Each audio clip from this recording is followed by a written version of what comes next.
2017, I had a chance encounter that changed my life tremendously. This young lady, she walks into the church, and I walk up to her and I says, "Hi, beautiful." It was Grand Matron Tolbert. We've been friends ever since then.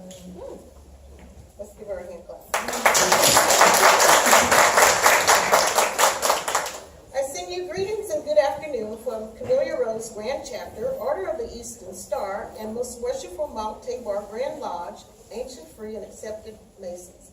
Under the leadership of Grandmaster Herbert M. Ware, I am Grand Matron Angela M. Ware. And Grandmaster Ware also happens to be my who's.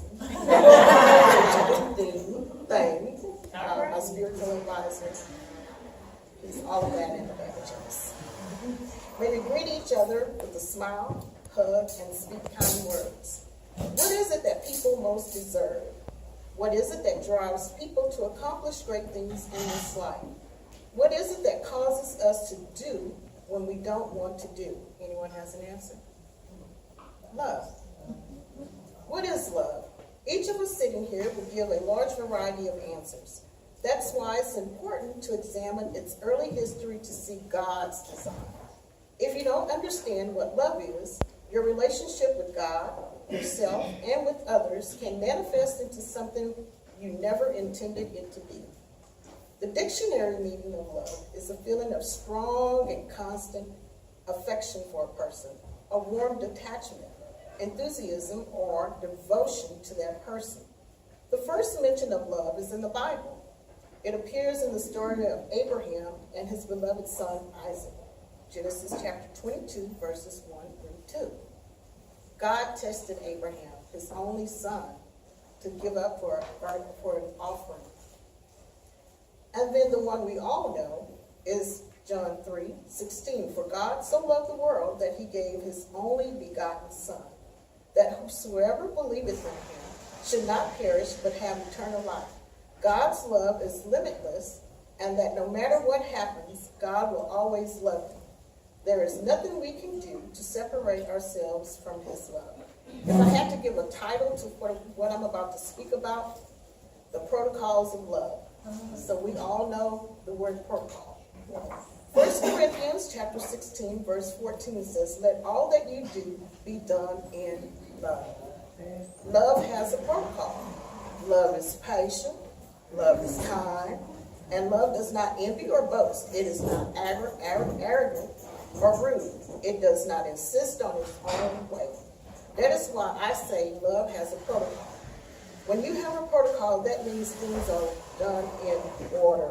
Amen.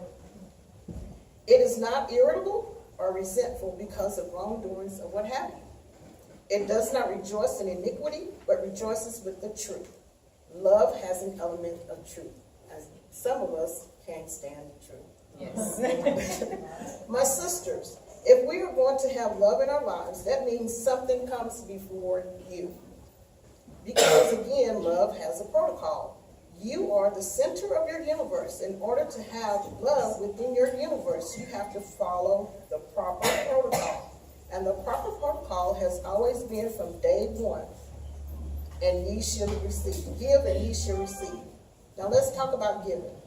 Love is not irritable or resentful. So you do not have to give that.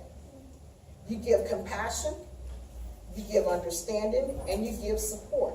It does not rejoice in wrongdoing. You love your sister in her good times and bad. You sob with her doing the bad, and you rejoice with her doing the good. If you are going to have love in your life, be it home, work, church, or in your chapter, you are going to have to follow love's protocol. If you are the center of your universe, you have to send love out in order for love to come back to you.